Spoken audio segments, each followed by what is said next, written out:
Mohon dipersilakan untuk merapat ke ruang utama Masjid Nasional Al-Akbar Surabaya.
Assalamualaikum warahmatullahi wabarakatuh. Bismillahirrahmanirrahim. Alhamdulillahirabbil alamin wassalatu wassalamu ala asrafil anbiya'i wal mursalin wa ala alihi wa sahbihi ajmain. Amma ba'du. Hadirin hadirat para jamaah, para pendengar radio Mass Media FM dan para pemirsa Al-Akbar TV dan Madu TV dimanapun berada, khususnya yang berada di ruang utama Masjid Nasional Al-Akbar Surabaya. Syukur alhamdulillah pada malam hari ini Senin tanggal 26 Februari 2024 kita bisa hadir di ruang utama Masjid Nasional Al-Akbar Surabaya guna mengikuti kajian Ba'da Maghrib yang pada malam hari ini yaitu ngaji kitab Nasoihul Ibad yang pada malam hari ini langsung akan disampaikan oleh beliau yang terhormat Al-Ustadz Dr. Haji Ahmad Nasih Hidayatullah MHI Al-Hafidh. Kepada beliau kami persilahkan. Bismillahirrahmanirrahim. Assalamualaikum warahmatullahi wabarakatuh. Bismillahirrahmanirrahim. Alhamdulillahi rabbil alamin. Wa bihi nasta'inu ala umurid dunya waddin. Wassalatu wassalamu ala asyrafil anbiya'i wal mursalin. Sayyidina wa maulana Muhammadin وعلى آله وصحبه أجمعين سبحانك لا علم لنا إلا ما علمتنا إنك أنت العليم الحكيم اللهم هذا إقبال ليلك وإدبار نهارك وأصوات دعاتك فاغفر لنا جميعا يا أرحم الراحمين اللهم إنا نسألك الإخلاص والصدق في القول والعمل والنظر إلى وجهك الكريم اللهم إنا نسألك علما نافعا يقربنا إليك اللهم ارزقنا فهم النبيين وحفظ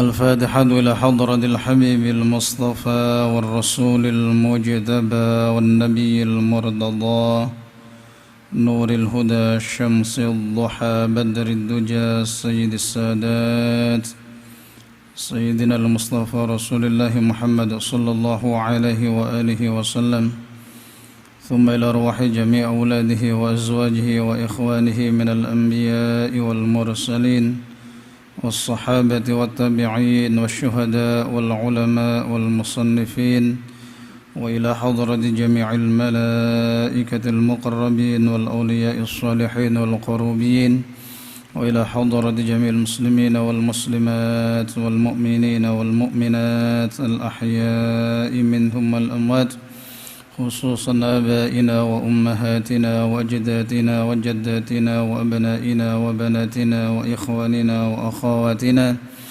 وأصدقائنا وأقربائنا ومشايخنا ومعلمينا ولمن له حقوق علينا وعلى ما نوينا من والسلف الصالح وعلى كل نياد صالحة وخصوصا إلى حضرة الشيخ أحمد بن علي بن حجر العسقلاني وإلى حضرة الشيخ محمد نواوي بن عمر الجاوي البنتاني رحمهم الله تعالى. الفاتحة.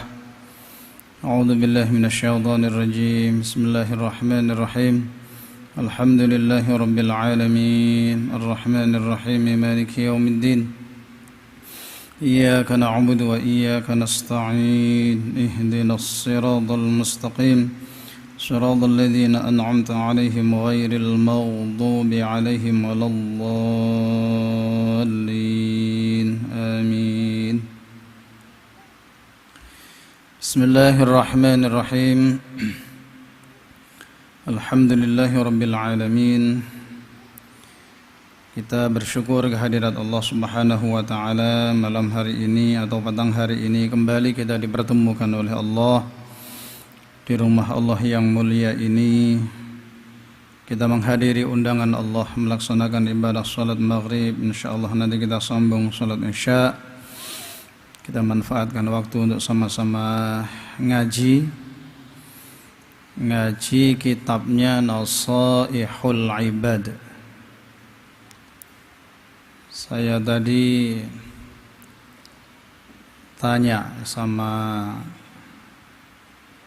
yang ngasih amanah, ngajinya sampai mana?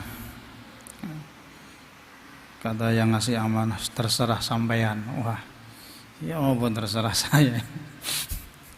Terus saya tidak tahu sampai mana, kok katanya terserah saya, gimana yes. Saya juga tidak tahu terus mau ngaji yang mana ini. Jadi karena terserah saya ya bebas-bebas saja Pak ya. Tidak apa-apa. Ini ngaji bebas saja, tidak apa-apa. Para jamaah sekalian, saya ingat di muqaddimah kitab Nasaihul Ibad itu Syekh Nawawi Al-Jawi Al-Bantani, beliau yang ngarang kitab Nasaihul Ibad,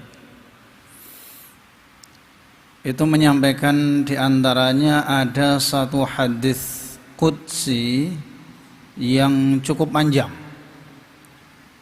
Kalau jenengan bawa kitabnya, jenengan bisa buka di halaman muqaddimah, halaman masih permulaan muqaddimah. Itu ada hadis qudsi. Hadis qudsi itu hadis yang sumbernya dari Allah. Jadi rawi pertamanya atau yang meriwayatkan pertama itu adalah Kanjeng Nabi. Jadi sumbernya itu dari Allah. Itu hadis qudsi. Atau kadang hadis qudsi itu dikenal juga dengan istilah lain hadis rabbani atau hadis ilahi.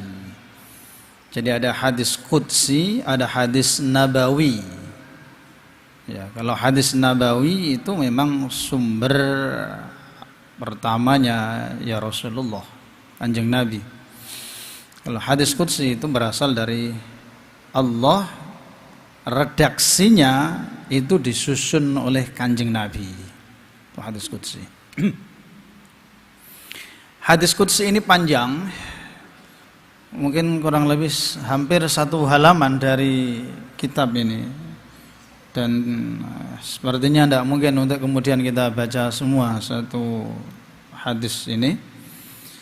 Tapi ada penggalan kalimat dalam hadis ini, seingat saya begini kalimatnya: Ya ibadi, innakum tukhti'una bil-laili wan-nahar, wa ana aghfiru dzunuba jami'a, fastaghfiruni aghfir lakum.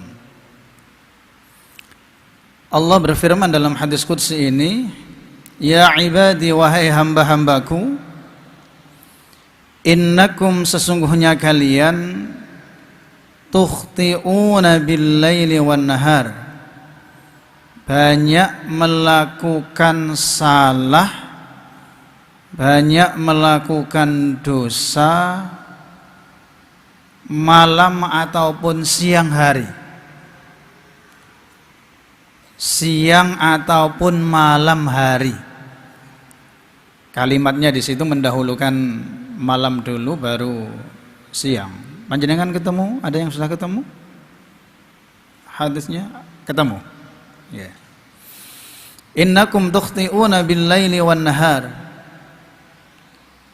wa ana aghfiru dzunuba jami'a, dan aku, ya, firman-Nya Allah, dawuhnya Allah, wa ana aghfiru dzunuba jami'a, aku akan mengampuni semua dosa, fastaghfiruni aghfir lakum, maka minta ampunlah kalian semua kepadaku, pasti aku akan ampuni kalian.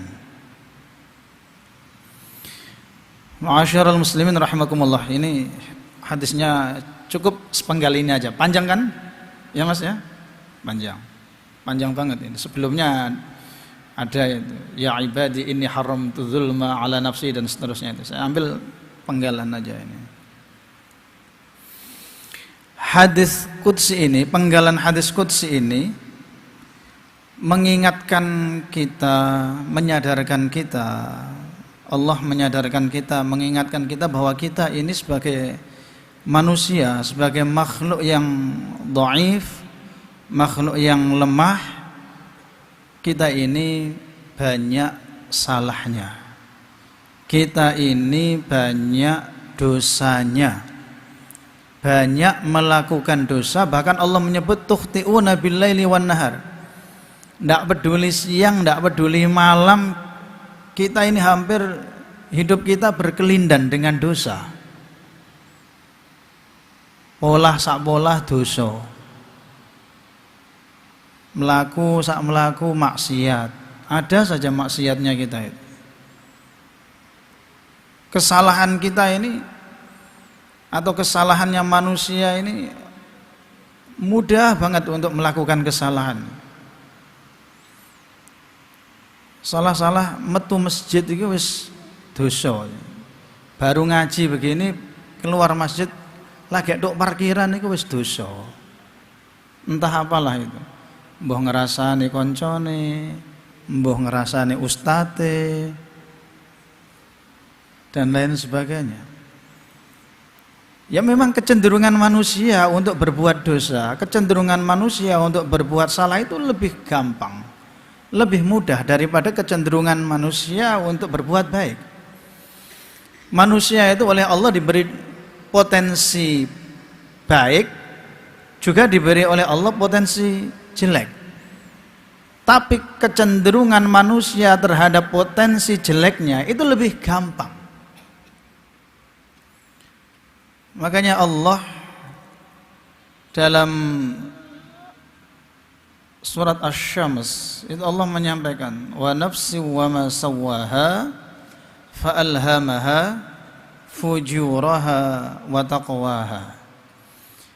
demi jiwa dan apa yang telah disempurnakan oleh Allah dalam penciptaannya itu.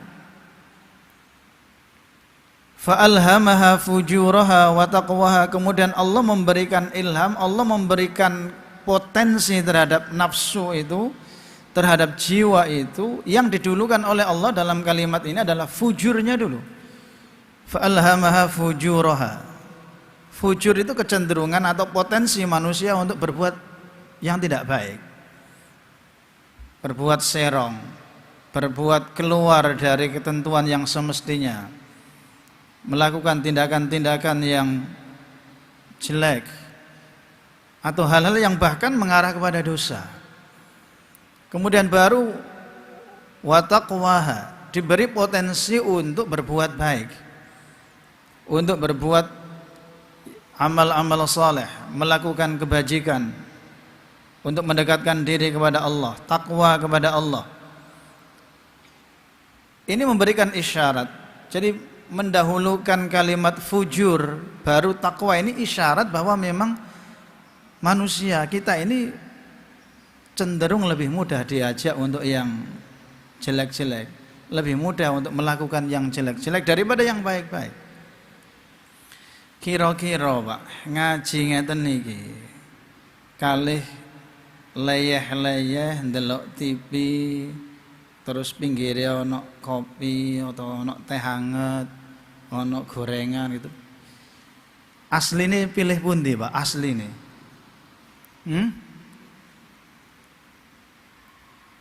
Enak sing niku wau nggih. Ngaji ngeten iki kan kalau bukan memang didasari dengan niat yang ikhlas, niat yang tulus, kados panjenengan begini, berat Pak. Nyatanya juga yang datang nggak banyak. Tapi kalau hal-hal yang menyenangkan, yang membangkitkan gairah, menyenangkan nafsu, menyenangkan syahwat kemanusiaan, itu kayaknya lebih laris daripada ngaji-ngaji begini ini. Orang bisa mengeluarkan materi untuk hal-hal yang menyenangkan nafsunya, yang mungkin bahkan itu arahnya adalah hal-hal yang tidak baik, arahnya adalah hal-hal yang mungkin bahkan dosa. Pakai membayar Pak, ngaji begini kan nggak pakai membayar, dapat minum, tempatnya bersih dan lain sebagainya. Ada orang itu kadang mau bela-belai konser, lihat orkesan, kadang yo bayar, kadang yo desek-desekan karo wong sing gak jelas, ono sing durung adus. Kan kadang-kadang itu mereka menunggu konser itu mulai dari siang Pak, kadang mulai dari pagi bahkan. Gak sempat adus, gak sempat. Begitu itu ya koyok-koyok, wah nikmat banget gitu Pak. Bisa hanyut terbawa suasana konser dan lain sebagainya. Bayar loh. Ya kita tidak menganggap bahwa itu pasti jelek, tidak. Tapi setidaknya gambaran umum itu kan hal-hal yang punya potensi untuk mengarah kepada yang jelek itu kan lebih besar di situ. Kita ini lebih mudah, manusia itu lebih mudah dibawa untuk hal-hal yang jelek daripada hal-hal yang baik. Dan memang manusia itu ya seolah-olah memang sudah takdirnya ya Pak, sudah cetakannya manusia itu. Makanya manusia itu juga disebut atau seringkali diistilahkan dengan al-insan mahallul khata' wan nisyan. Al-insan mahallul khata' wan nisyan. Manusia itu tempatnya salah dan lupa. Kalau orang itu salah, kalau orang itu lupa, maka arahnya itu lebih banyak kepada dosa. Lebih banyak kepada dosa. Kita ini di jalanan betapa mudahnya untuk kemudian berdosa. Mudahnya untuk maksiat. Wong sekarang ini Masya Allah, niatnya baik-baik itu ketemunya juga bisa maksiat loh Pak. Pulang dari masjid, panjenengan santai-santai di rumah, buka handphone, ya, buka handphone, mungkin pinginnya cari yang baik-baik. Wong kadang kita ini mau belajar, buka handphone saja tiba-tiba yang keluar iklan Pak. Iklannya ya kadang-kadang iklan sing gak jelas kuwi. Gak didelok iku piye, pancen nek ngarepe mesti gak didelok ya apa Pak? Terus karuan nek ngarepe ngene ketok arek. Didelok iku jarene dosa. Itu betapa mudahnya kita itu kemudian entah itu diniati, entah itu tidak diniati, kemudian terjebak dalam dosa. Nah, ini kita diingatkan oleh Allah. Innakum tukhti'una bil-laili wan-nahar.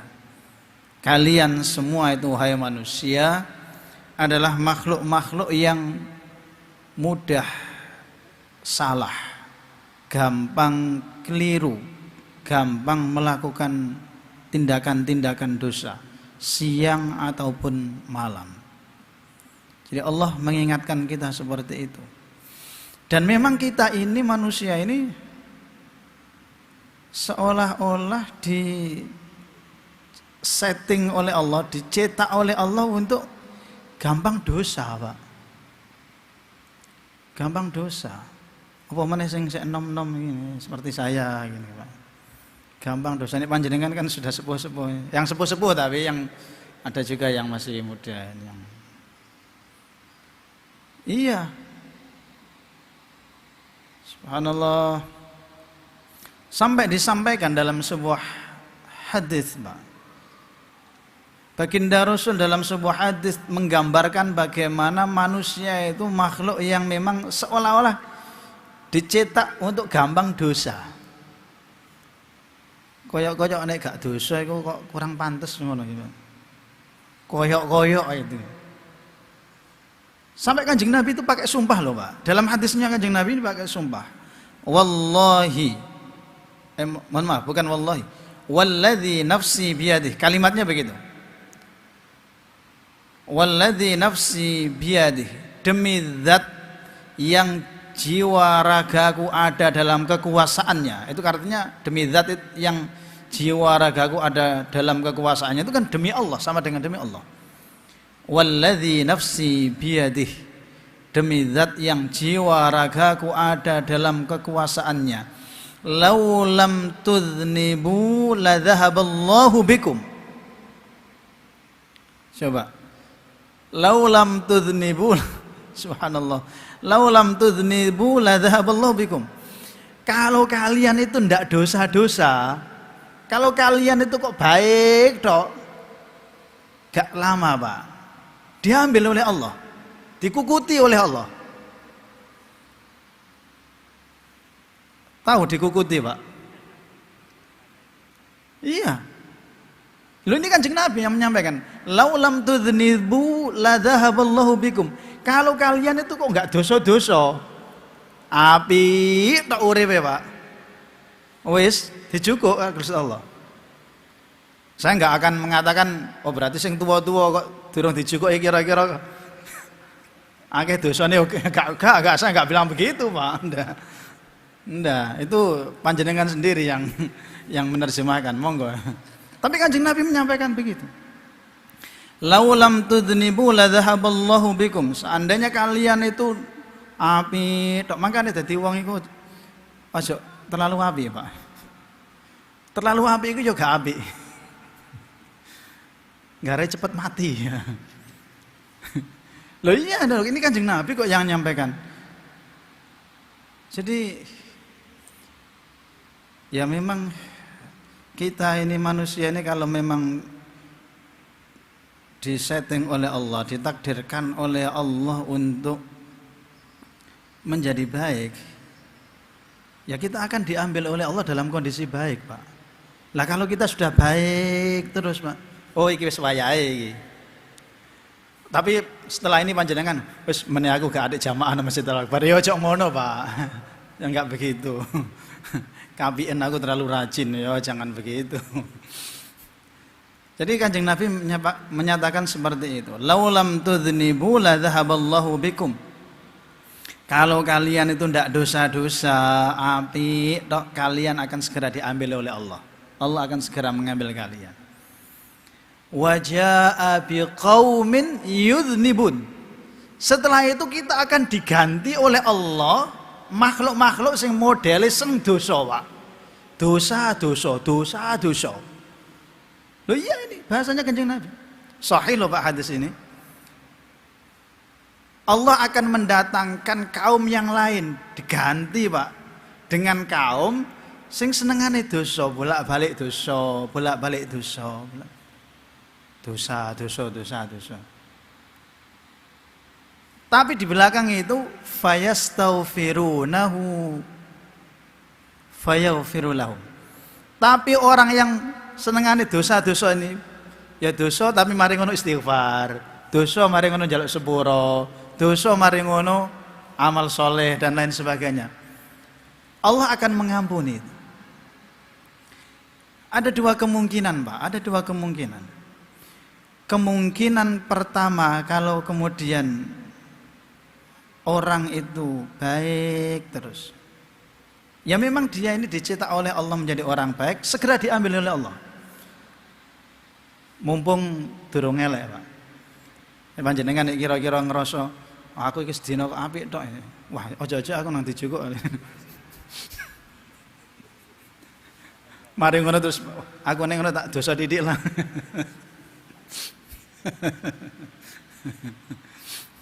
Iya. Jadi Allah akan mengganti dengan kaum sing modele senengane dosa ya. Jadi bolak-balik dosa, tapi ya istighfar, Pak. Jadi wayahe konser ya ndelok konser ya. Wayahe istighatsah ya elok istighatsah, Pak. Wayahe apa namanya ndelok orkes ya ndelok orkes. Engko nek wayahe apa ana sholawatan atau apa ya elok sholawatan, maca sholawat, istighfar dan lain sebagainya. Ya yang model-model begitu. Apa mana zaman-zaman akhir ini ya memang modelnya seperti itu, Pak. Modelnya seperti itu. Hadis ini ada riwayat yang lain yang mirip, Pak. Rasul menyampaikan dalam riwayat yang lain itu, laula annakum tudhibun la khalaqallahu khalqan yudhnibun. Kalau kalian itu kok enggak dosa-dosa gitu ya. Itu bahasanya begitu. Laula annakum tudhnibun, kalau kalian itu enggak dosa-dosa, la khalaqallahu khalqan, Allah akan menciptakan makhluk yang lain yudhnibun sing dosa. Senengane dosa, ya bolak-balik dosa, gampang dosa. Ya Allah saya lupa. Tadi ada dua, tadi saya sampaikan ada dua kemungkinan. Kemungkinan yang pertama segera diambil karena baik. Kemungkinan yang kedua, Pak, tidak baiknya itu kemudian muncul, nah ini bahaya, Pak. Muncul rasa dia menjadi orang baik, merasa dia menjadi orang baik. Ini bahaya, Pak. Merasa dirinya baik, merasa dirinya mulia, merasa dirinya hebat, merasa dirinya suci, merasa dirinya sok dekat dengan Tuhan. Nah ini bahaya. Bahaya ini. Orang ahli ibadah, tapi kemudian dalam hatinya, dalam dirinya itu ada perasaan merasa mulia karena dia merasa ahli ibadah. Ini bahaya. Maka Ibnu Athaillah As-Sakandari itu dalam satu makalahnya beliau menyampaikan, subhanallah, ma'siyatun awrasat dhullan wa ihtiqaran khairun min ibadatin aw sarat izzan wastikbara. Wah, itu Pak. Jadi ada maksiat yang malah lebih baik daripada ibadah. Coba. Maksiat tapi bisa menjadi lebih baik daripada ibadah. Maksiat ini kemudian mengarahkan orang yang melakukan atau pelakunya merasa hina dan rendah, plus ia kemudian sangat berharap terhadap ampunan Allah, itu lebih baik daripada ibadah yang dengan ibadah itu pelakunya merasa mulia, merasa suci, dan kemudian sombong. Nah, hati-hati. Jangan sampai kemudian kita terjebak dalam ritualistik ibadah yang kemudian mengantar kita itu merasa saya lebih baik daripada orang lain. Jangan sampai ada perasaan saya lebih hebat daripada orang lain, saya lebih alim daripada orang lain, saya lebih mulia daripada orang lain. Karena contoh ini sudah ditunjukkan oleh Allah. Pertama kali sejak manusia diciptakan oleh Allah, contoh ini sudah ada, Pak. Sudah ada contohnya, yang gitu. Wa idh qulna lil malaikati isjudu li adama fasajadu illa iblis aba wastakbar wa kana minal kafirin. Iblis itu dia merasa lebih senior, Pak. Saya lebih senior daripada Adam. Adam ini anak baru kemarin sore. Dia baru diciptakan oleh Allah. Saya lebih senior, saya lebih tua dari dia. Ibadah saya lebih banyak daripada dia. Ibadah saya lebih banyak daripada dia. Gengsi lah saya harus menghormati dia. Gengsi saya harus sujud kepada dia. Nah, ini yang bahaya. Rasa-rasa seperti ini, rasa merasa lebih baik daripada orang lain. Bahkan kita itu diajarkan, kita ini kalau ketemu anak yang masih muda daripada kita harus merasa lebih jelek daripada yang lebih muda daripada kita. Lebih jeleknya itu, oh anak itu masih muda ya, masih kecil ya, pasti dosanya lebih sedikit daripada saya. Jadi kita lihatnya begitu, Pak. Jangan kemudian berpikirnya, oh dia masih saya lebih lama, saya ini sejak masjid ini bangun pondasi, aku wis nang kene. Oh, jangan begitu. Ketika kita melihat yang tua, maka kita melihatnya dari sisi yang positif itu. Oh, beliau lebih tua dari saya, pasti beliau ibadahnya lebih banyak daripada saya. Jangan dibalik. Jadi ketika kita melihat yang lebih muda, yang lebih kecil usianya daripada kita harus ada perasaan, oh dia masih muda, pasti dosanya lebih sedikit daripada saya. Karena usianya baru berapa lah kadang. Jangan dibalik. Ma'asyiral muslimin rahimakumullah. Jadi kita ini disetting seolah-olah oleh Allah menjadi makhluk yang memang mudah berdosa, mudah salah. Tapi kita juga diingatkan oleh Allah, wa ana aghfiru adz-dzunuba jami'a wa ana aghfiru adz-dzunuba jami'a fastaghfiruni aghfir lakum. Dan aku adalah zat yang mengampuni semua dosa, maka minta ampunlah kalian kepadaku, pasti aku akan ampuni kalian. Nah, pertama kita harus menyadari, harus merasa bahwa kita memang banyak salah, kita banyak dosa. Di satu sisi, jangan kemudian kita menjadi orang yang putus asa dari rahmatnya Allah. Jangan pernah menjadi orang yang putus asa dari ampunannya Allah, karena Allah akan mengampuni semua dosa. Tidak ada dosa yang tidak diampuni oleh Allah. Tidak ada, Pak, dosa yang tidak diampuni oleh Allah. Selama pelaku dosa itu mau bertaubat, betul-betul ikhlas taubat, mohon ampun kepada Allah, apapun dosanya pasti diampuni oleh Allah. Allah itu malu, Pak, kalau nggak mengampuni dosa hambanya itu. Ada hambanya yang kemudian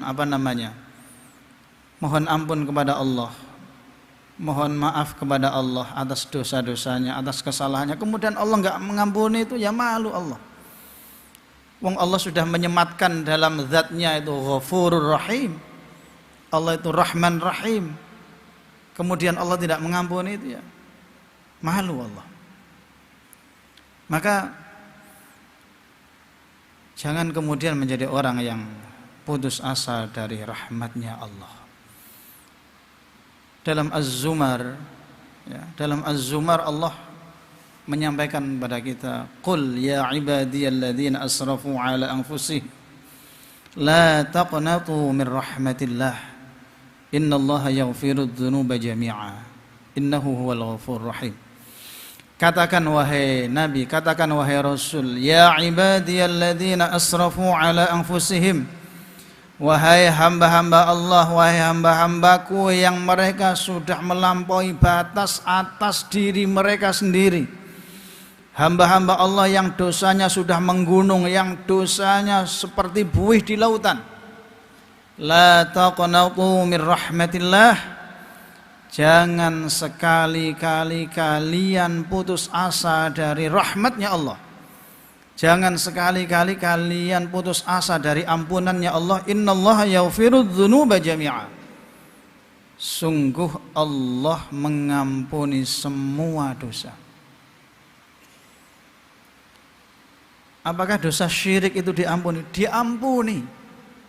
Selama orang itu mau bertobat serius, minta ampun kepada Allah, taubat kepada Allah, Allah akan mengampuni itu. Yang tidak diampuni itu kalau orang punya dosa syirik kemudian belum sempat taubat, dia meninggal, Pak.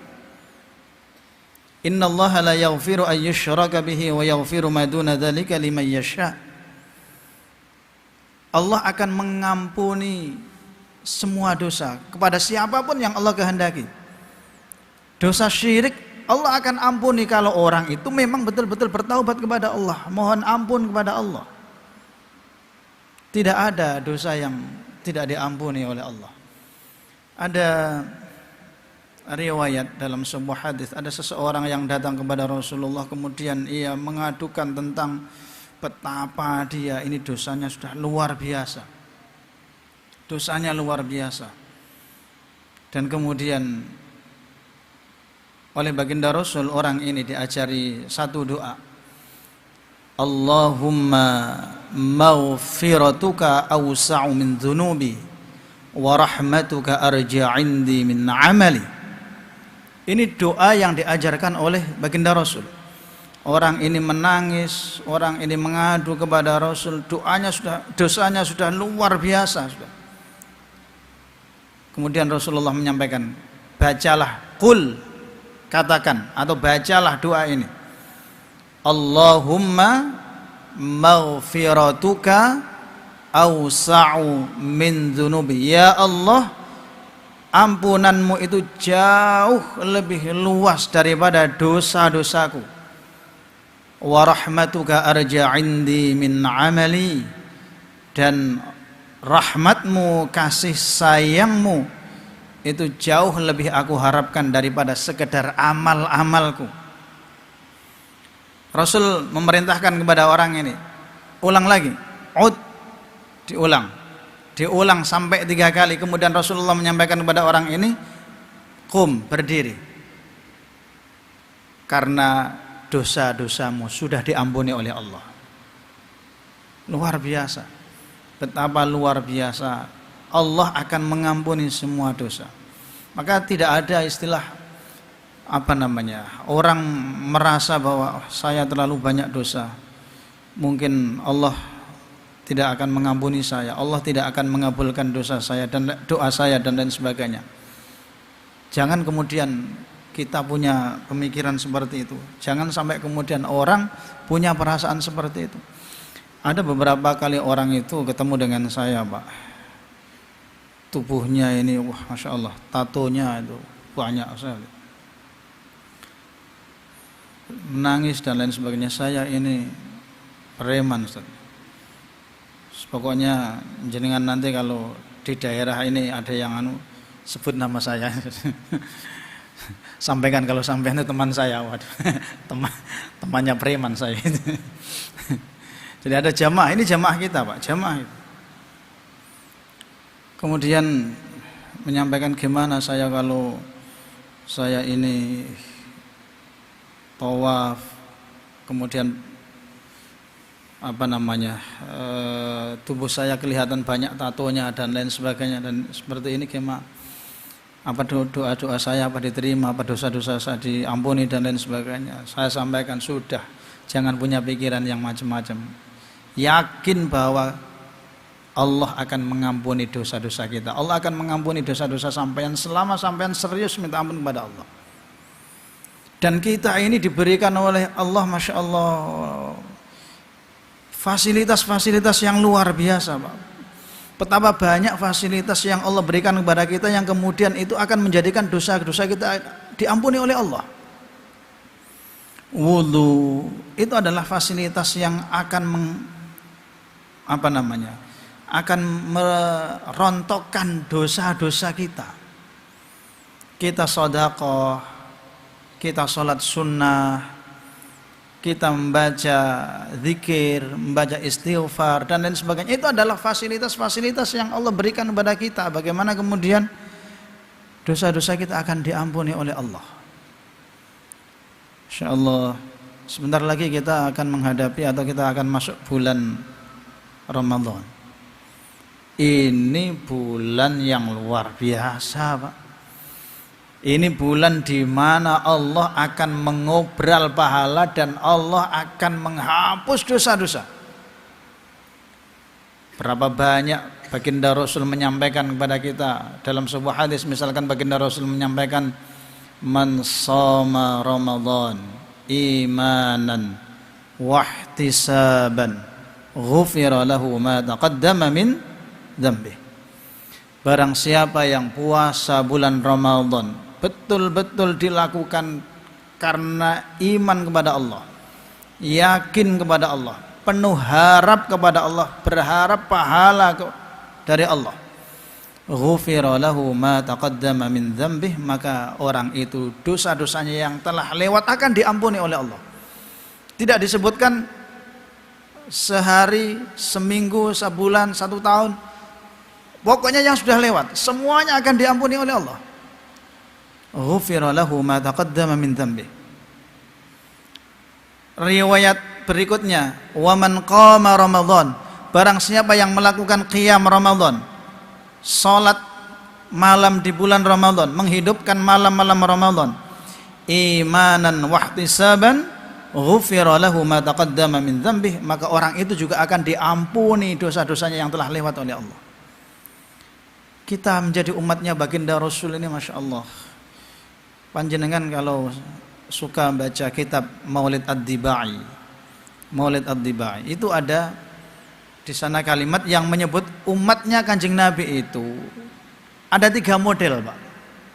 Disebutkan thuluthun yadkhulunal jannata bighairi hisab.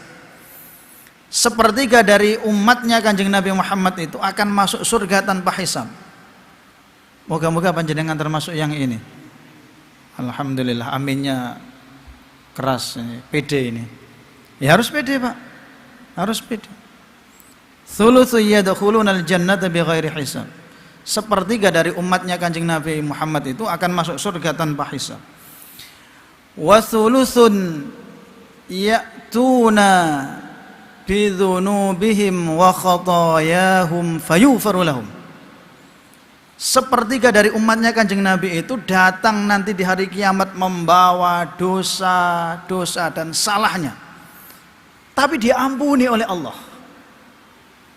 dosanya juga banyak, tapi amalnya juga banyak, diampuni oleh Allah. Wa thuluthun, sepertiga lagi, ya'tuna bidzunubin wa khataya 'idham. Masya Allah, sepertiga lagi mereka datang dengan kesalahan dan dosa yang sudah menggunung, sudah nemen pokoknya. Allah menyampaikan kepada para malaikat, idhabu wazinuhum, coba kamu timbang amal mereka itu. Fayaqulun, malaikat menyatakan, rabbana wajadnahum asrafu ala anfusihim wa wajadna a'malahum minadz-dzunub ka'amsalil jibal. Kami tahu bahwa mereka itu ya Allah nemen, dosanya sudah luar biasa, dosa-dosanya sudah menggunung, kesalahannya sudah luar biasa, zalimnya nemen. Kemudian ghaira annahum yashhaduna an la ilaha illallah wa anna muhammadar rasulullah sallallahu alaihi wasallam. Mereka itu hanya punya modal syahadat, Pak. Pernah syahadat, mengakui Allah sebagai Tuhan, Nabi Muhammad sebagai Rasul. Apa yang kemudian disampaikan oleh Allah? Fayaqulul haq wa izzati wa jalali la ja'altu man akhlasali bisyahadah kaman kadzdzaba bi. Demi kemuliaanku, demi keagunganku, aku tidak akan menjadikan orang yang ikhlas, yang betul-betul menyampaikan pernyataan asyhadu an la ilaha illallah wa asyhadu anna muhammadar rasulullah seperti orang-orang yang mendustakan aku. Adkhiluhumul jannata birahmati, masukkan mereka ke surga dengan rahmatku. Subhanallah, betapa luar biasa umatnya Rasulullah. Moga-moga kita termasuk hamba-hamba Allah yang senantiasa mendapatkan rahmatnya Allah, mendapatkan hidayahnya Allah. Moga-moga dosa-dosa kita diampuni oleh Allah. Aqulu qawli hadza wa astaghfirullah. Subhanakallahumma wa bihamdik, asyhadu an la ilaha illa anta, astaghfiruka wa atubu ilaik. Assalamualaikum warahmatullahi wabarakatuh.